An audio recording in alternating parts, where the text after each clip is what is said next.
back to a new episode of AI Chronicles, everyone. Today's topics of discussion are quite interesting. My guest, Archana Acharya, who is the Senior Director of Data Science at Rocket Mortgage, and I are going to talk about different data science strategies, leadership, generative AI, obviously, and a lot more. Welcome, Archana. How are you doing today? I'm doing good, Sonam. How are you doing? So far, so good. It's bright and shiny day in San Francisco. Hope the weather where you are is also good. Yes, Michigan's actually pretty good this time of year. We just had Nice. a trip in Vegas and it was really hot, and Mm, we're happy landing back in Michigan. nice, very nice. Awesome. Are you ready to dig into the fun conversation that I've planned for us? I'm Awesome. excited. Let's go. Okay, all right. First question, first question is, I want to start with generative AI because that's the talk of the town everywhere. So I'm curious, what is your take on the recent generative AI developments? I think the most recent release from OpenAI is very, very underrated. The Mm-hmm. fact that you are able to get a higher precision and accuracy with JSON inputs and outputs is massive. It essentially gives the world a language Mm-hmm. that kind of borderlines between your unstructured to structured transition. That's going to bring a lot of compute efficiency and scale to all your Gen AI use cases. A lot of organizations are struggling today with, proving out the value. I think everybody agrees that this Yeah. is a huge, disruptive moment, and there are a lot of use cases that get unlocked. But how do you do that while controlling your compute costs? Is a puzzle that everybody's trying to Mm-hmm. solve. Um, Right. and with these recent releases, with Claude's most recent releases, and with Grok, all of these coming out, you're getting better reasoning capability, better integration Yeah. capabilities that are going to make these use cases more compute efficient at scale. Mm-hmm. Fair, fair. Yeah, you're right about that. So, with all these fancy ass models, I'm curious, how do you balance scalability and customization in any AI platform to cater to, the different or diverse user needs? It's a really, really good question. I think the whole unique economics thing comes with bringing scalability with efficiency. Mm, Comes with bringing in modularization and customization through architecture and design. So there are a lot of areas that require relooking and reinvestment in research with a different lens, which is friendliness to machine learning models, friendliness to mm, AI compute costs. And so this spans all the way from your compute efficiency, your parallel processing, and with respect to your deep learning algorithms, but also all the way to your information design and data design. mm, And so your microservices, your modular architecture, better information design that allows you to have more AI friendly data, more vectorized form of information being created from your source systems upfront is going to mm. reduce that cost. Right now, a Yeah, lot yeah, of what we see is this whole loop de loop. Your source systems are creating information that you store in a relational database. mm-hmm. Relational databases were designed for minimizing storage costs. The your first, Right. second, third normal forms come from way back when your Yeah, storage cost was your highest cost. And right. now you're seeing this shift towards your vectorized information. Vector databases are making entry. But what you see happening in organizations is they're storing information in a relational form, they're restructuring, reprocessing it. And that's the whole pre-processing layer of your large language model inputs. That's your Yeah. pre-processing layer of your machine learning algorithms. That's your compute cost. Then Mm-hmm. it goes in and outcomes, and then you're restructuring it back into that form. So you'll see a lot of that change. Mm, So to me, that scale is going to come from your approach to the fundamentals. It's going to come from how you're yeah. going to change your core processes, your core way of looking and storing information, your core way of different systems, even different AI models kind of interacting with each other, and where do you insert the human in the loop? Yep, yep. Rightly said, human in the loop. That's something I have been hearing a lot from many people. And it's like people need to understand that human in the loop component is not going anywhere. It's gonna stay, and it's like going back to the fundamentals and revamping the core. Very rightly said. Great. Okay, so I know that you have a vast background in data science, and I'm just curious, like, could you share examples of how data science will drive innovation or improve inform performance in the digital products? Yeah, so there's like, a lot of things are going to change at scale when you make these things more efficient. Obviously, the personalization use cases we've all heard of. Mm, What's probably coming next, and you'll see more and more of, is this wave of multimodal, marketing and the use cases that mm, tie to that. So your voice search and how do you advertise and recommend yeah. on that, your image-based search, all of this starts coming into play. Along with that, you're going to see your IoT devices get more intelligent with the small language or lightweight models. Hmm. You will Hmm. start seeing more of your operational efficiency at scale playing out because now you have to reinvent your entire process where human and machine start working collaboratively together. How quickly can Hmm. you get to the output? One of the Yeah. things that we do in my role on a day-to-day basis is a product requirement document that would take us like a couple of weeks to finalize from draft to a version Hmm. that we all felt good about. Now that time is reduced drastically. And so your requirements are coming out quickly. A lot of your no code to code solutions, that's reducing your development time drastically, Yeah. right? And so the more we get better with our compute and efficiency, that's going to reduce your execution time. See, all your Mm, CDPs, the first question that I ask any CDP vendor is what's your latency? Because yeah. how quickly can I render something back on a screen depending on what kind of CDP it is? And so all of that is going to start reducing. So you gain operational efficiency, you gain Mm, scale, you gaining the ability to go through trillions of features to be able to personalize off of for any use case you have, and you gain modalities. yeah. Yeah. So all different use cases are opening up. So if you're a data scientist, this is a good time to be one. I totally agree. And do you also think like AI is adding to the productivity all around for people? I I think there are certain kinds of people that get more out of it than Mm, others. mm-hmm. Um, there's a book by Ethan Malik. It's called Co-Intelligence: Working Together with AI. Ethan Malik's a professor with Wharton. He's a White House advisor for AI. Ooh, You know me well enough, Sonam. You know how much I read. yes, you love Um, reading. I love reading exactly. And so, of all the books that I've read, this book resonated with me the most because the core concept of the book was how do humans and AI work together to improve the quality of the output they're going to produce. Hmm. And so there's this whole interactivity concept. So even when I evangelize AI within my organization or any place else, I say don't use AI to create your first draft. Feed your Mm, first draft to these large yeah. language models and make it act as your critique.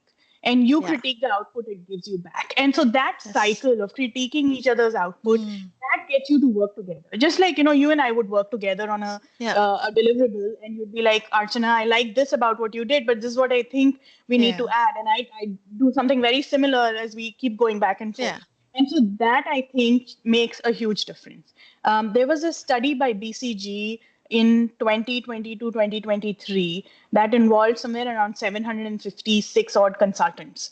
It's a very well known study within the community. And there was, I believe, there were like four groups. There was a group that Mm, wasn't given AI. I can't remember exactly. There was a group that was given AI and accessibility to AI with no training. There was a control group that wasn't given AI. There was a group mm, that was given AI but with training. All right. And there were okay. different types of tasks that were given to these groups to understand, where and what kind of tasks would it increase the productivity in and where was it harming. And so Mm, what happened was when it came to productivity or efficiency increase, we saw a 40% improvement between the treatment group that had the training and the group that did not get access to AI. But it was specific for use cases that were essentially naturally a strength for AI, right? mm, Um, yeah. in if you essentially you gave use cases where it's not a strength for AI, what you saw happen was a 19% loss in quality. And so Oh, it's the whole thing, hinges on understanding the models that you're using. What are they really good at, and what are they not? mm, Depending on the models, there are some things it's going to be great at, and there are some things it's going to suck at. I'll again steal this example from Ethan Malik's book, but it was one of my favorites. It was on GPT 3.5, and aha. he essentially gave it a tic-tac-toe matrix. And he said, Okay. "Hey GPT, give me the next step." And Mm-hmm. GPT comes back and it gives you a step that is suboptimal. And this Mm-hmm. keeps happening over and over and over again. But if you ask GPT to give you the code so that you could play tic tac toe with the computer on a browser, that was spot on. And so it depends Nice. on the kind of task you're giving it. Yeah. And Yeah. reasoning is something that we've not yet completely figured out very well with Mm, these models. I'm sure it's not very far away. It's going to come at some point in time, but that kind of reasoning is not there. So you don't want to use it for those kind of yeah. tasks. You want to use Right. it for things that are truly novel, things that it has Mm-hmm. never been trained at. Mm-hmm. There was another incident that went viral. I believe there was someone who'd kind of posted and said, "Look, if I give GPT the instruction to generate a number between 1 to 100 and 100 numbers like randomly, what I get is the number 42 at least 70% of the times." And the more popular theory behind it is because it's been the most common number on Yeah. the internet because of like the Hitchhiker's Guide to the Galaxy. Yeah. And Exactly. so obviously your biases and everything that's Mm, on the internet is showing up in there. But again, it goes back to the use cases, like I said. So it depends yeah. on that. Totally agree. I think I don't even need questions. We could just talk about this. It would be a fun podcast conversation right here.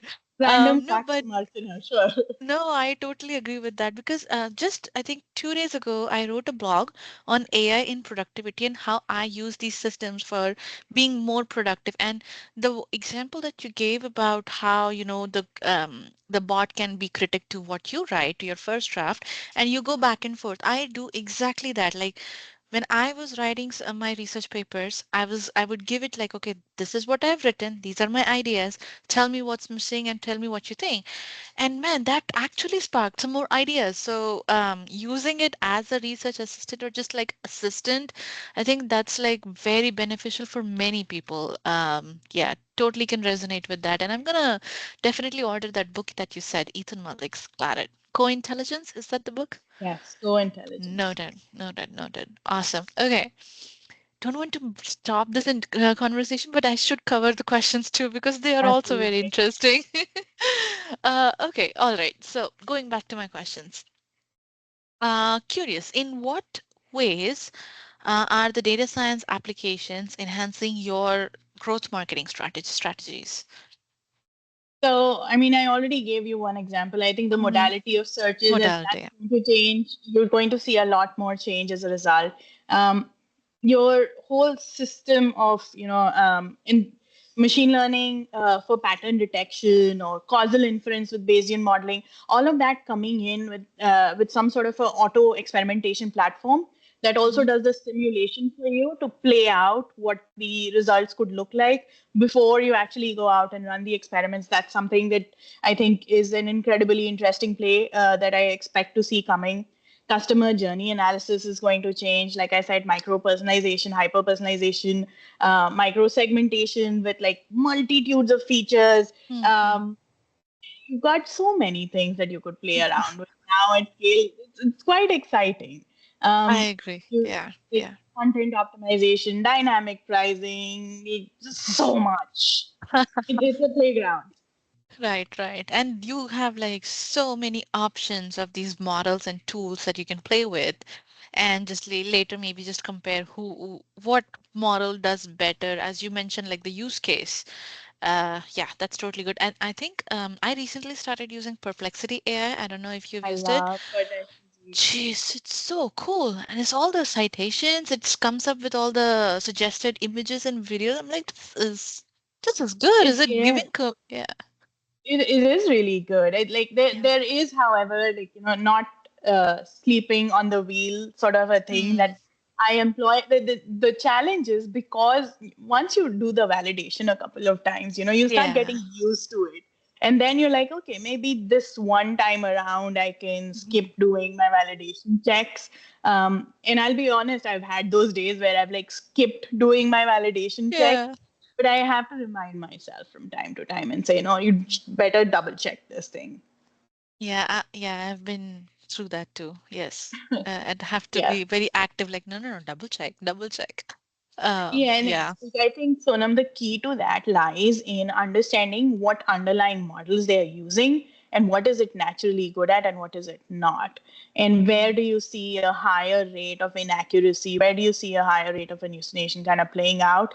If you're aware of those benchmarks, Mhm. then it becomes easier. And like I know the regulations haven't caught up yet, but I'm Yeah. hoping that those kind of benchmarks, as they get published, people will be more aware of what you don't or shouldn't rather, use it for or trust Mm, it for. got it. Um, that actually brings me to this question, like, are there any challenges that you faced while integrating data science and generative AI solutions, especially to solve business problems?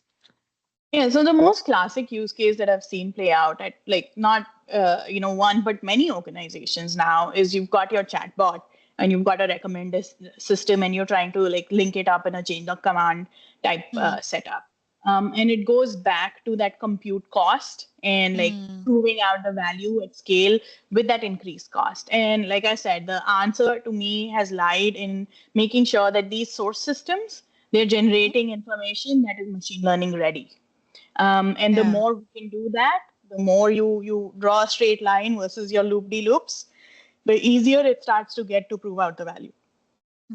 Hmm. Yeah, yeah. The And other go ahead. I paused in.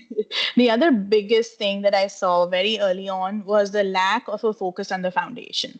So a lot of people and a lot of organizations make this mistake of hiring a lot of data scientists when your data platform isn't there, your AI Mm, factory isn't set up. And so when that happens, you have to go through a whole transformation exercise. And while that's happening, your data scientists is essentially either twiddling their thumbs or they turn into like glorified data analysts of sorts. And so there's that aspect of it that I think organizations are realizing more and more and investing in more and more. I was at the AI4 conference recently. I spoke to so many who are all now starting to like go down that investment of setting up their AI factory and data platforms and mm. treating it like a proper transformation project. Yeah, yeah. Glorified data analyst. I like that term. Yeah, it's sad, but it is true. Yes. So how do you envision the role of AI evolving in these different business domains, especially marketing, maybe for in the next few years? So with marketing, I'll say the biggest probably thing that I see coming is that change in multimodality, is that Mm, integrated experience type setup where imagine your ads are essentially um, today it's QR codes, right? mm-hmm. Tomorrow, if you wore your snap glasses or something, you've got this augmented mixed with your current reality playing out in some shape or form. And the younger generations, I think, like tend to naturally lean on some of these newer Yeah. technologies as a result. So as that generation comes in to a power of economics and spending, uh, you'll see that shift coming and playing out as well. So that Right. multimodality, integrated experiences, all these things are going to start to impact the way we market and how we market. In Mm, fact, AI will have an effect on how mm, networks, change and behave. There was a paper that got released either this morning or yesterday. I can't remember exactly when. Time's blurred. I've flown from one coast to another. Um, but there's a recent paper that has come out about the effects of AI on the network, Oh. in how to leverage Gen AI with the networking platform so that you get the best out of it. I actually have it pinned for reading next. And if you Okay. ask this question afterwards, I'll give you a better answer. Okay. Actually, definitely share the link to that paper when you get a chance. I'm sure Right. my audience would be interested too. Awesome. Okay, I'm gonna pivot our topic of conversation, and I want to get some tidbits from your leadership experience. And I can, these questions I want to ask you because I know worked with you in the past. So I'm curious, like, what advice would you give to someone aspiring to lead initiatives, AI initiatives in a large organization? I mean, apart from being a good leader to Mm-hmm. the people around you, I think the whole ethical AI component is going to play out. And Right. because we are now the first generation of leaders, managers, whatever you want to call it, in the age of AI, there is a lot riding on what we choose and how we choose to put these checks and balances in place. So Mm-hmm. apart from the basic leadership skills, I'd say like that is a big one. And anytime change happens, learning needs to happen, adaptability needs to happen along with it. Yeah. And so there's this whole continuous improvement, continuous learning aspect of it. There's this whole adapting to change as you go aspect of it. And I'm sure like there are a lot of people out there who've got a vision, and that Mm-hmm. vision is AI centric. Um, the technology is new, it's rapidly changing, so your vision also needs to change Right. accordingly, and so that's where that adaptability will also play out. Mm-hmm. Fair, fair. Adaptability, that's a really a key, especially with the evolving technology. Every day there's like a new thing. It's so hard to keep up. But yeah, I'm gonna quit complaining about that because it's also fun to learn a lot. Could you describe your leadership philosophy and how it has evolved over your career, particularly, in this era of AI? That's a really interesting question. So I'll start with like how my leadership philosophy in general has kind of evolved over the years. Like I said, a lot of my like I tend to seek answers in books. I tend to seek answers in humans, but I find more comfort in seeking them in books. Books? Um, there's just something about them, like, but like, so my more recent philosophy is based off of the works of Annie Morris and Francis Fay. And it's essentially from a book called Unleashed, The Okay. Unapologetic Leader's Guide to Empowering Others. And there's this like really clean matrix. See, I've come from, data and information, and I Mm-hmm. understand information well represented. So very clean matrix. And it's as simple as you've got the standards, and think about the standards on your x-axis, and you've got or standards on your y-axis, and devotion is your devotion to that human that you're trying to lead, and how much are you going to do to set them up for success. And the standards are the standards to which you will hold that human accountable to. All right, so your y-axis is standards and your x-axis is devotion. Now, Mm-hmm. if I set a really high standard, if I have really high expectations of someone, but I Mm-hmm. am not devoted, I don't set them up for success. That is, essentially dictatorship. People will be miserable working with me. They'll be like, Archana, she just asks the moon out of us, but doesn't do anything to help us get there. And so that's not a good place to be.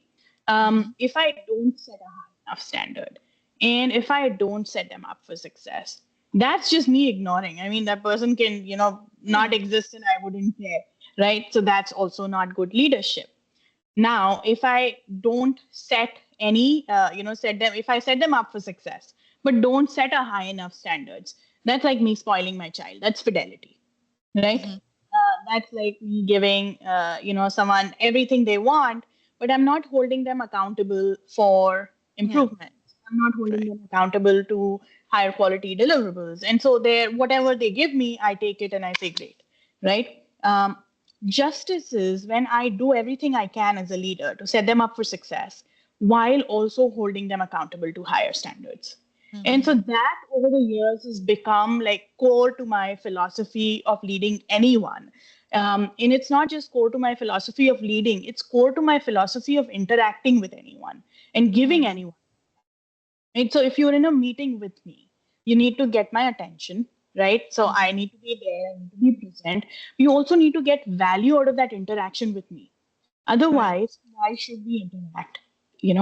Again, Right. and I need to do the same thing when I'm interacting with you. I give, I need your attention. I also need value coming out of that interaction. Yeah. That's either value creation for the organization, or that's value addition for, both of our lives. We do spend a lot of time, at work. Yeah. And so I think that's just basic. To me, that has now become the core principle of how I like to lead. Hmm. There's this other theme that's also become very core again from the same book. It's the formula of trust. All right. Hmm. And it's essentially three things. It's, is the person being authentic with you? Hmm. All right. Does the person see the world from your shoes? Can they empathize with you? Hmm. And do you see the person being logical? And so essentially, then trust is the combination of authenticity, logic, and empathy. And if I can offer that up to anyone, then I gain their trust. And so Hmm. that became a very, core to my leadership principle as well over a period of time. And Nice. so, I'd say like that's another like top of my list of all leadership books. And I obviously love Adam Grant and his books as well. Ah, Um, Adam Grant is awesome. Yes. Driving. So yeah, between that's my more recent shaping of leadership principles. Like I said, I've added the whole ethical component to it now more than ever. Hmm. Yeah, yeah. And I think people should be aware of that too. I don't know if people are actively thinking about ethics in AI as soon as we see the growth in all these models. Awesome. Okay. I have one last question for you, and before we end the recording, I'm gonna still ask you to summarize all the books that you have mentioned so far Oh that God. audience can take a note, and so can I. But that's like for the summary. I have a question before that. How do you balance being a visionary leader like you are with the practical aspects of managing day-to-day operations? All right. So I think with vision, you need to seek alignment to that vision. You can't be on your own plane and being you and let's say a band of three people are the only ones who see the vision and everybody else is on a different island. So there's this whole alignment focus that is needed because that is going to bring that balance aspect of it. There's a level of practicality. So there's one arm that essentially runs the business, the other arm innovates the business. I think you remember this very well from our Yeah, time. So yeah, I think that does pay off. yeah. And so you have to continuously show value with your work or see value rather with your work. Coming from a space of marketing, attribution and data science go hand in hand together. I've seen it go wrong and gamed so many times where people have claimed credit to transactions that, for their channels or their, products or experiences which had practically nothing to do with, but they probably showed up at some point, in the journey way, at some point in time that actually you've no proven relationship to the outcome too. And so don't do that just for the sake of doing it, right? Right, And so right. there's that aspect of be okay with being wrong. You could have had a Mm, vision that could have been slightly off, and you're going to adopt and you're going to adjust and you're going to change it. And that's where this whole iterative approach to getting there plays out. So that's the way to get your balance, one step, one brick at a time. nice, nice. And it doesn't even overwhelm you in that case. Perfect. Okay. Thanks for that advice. Okay. Can you please summarize the list of books that you mentioned? I know you Oh mentioned geez, I can't remember what all I mentioned anymore. no, that's okay. I remember one was Unleashed. The Yeah. other one, what was the book you mentioned? Co-intelligence by Co-intelligence, Economic. yes. Um, And the last one that we spoke about, the x-axis and y-axis devotion That's and also, yep, that's also all in Unleashed. Anna Unleashed. Morris Okay. and Francis Ray. Okay, got it. Okay. People listening to this podcast, make a note. These books sound really good, especially from Archana's eyes. Got it. Awesome. It was wonderful to chat with you, Archana. Thanks so much for sharing your wisdom and advice. I'm sure it will be helpful to many of us listening to this podcast. Absolutely a pleasure always, Sonia.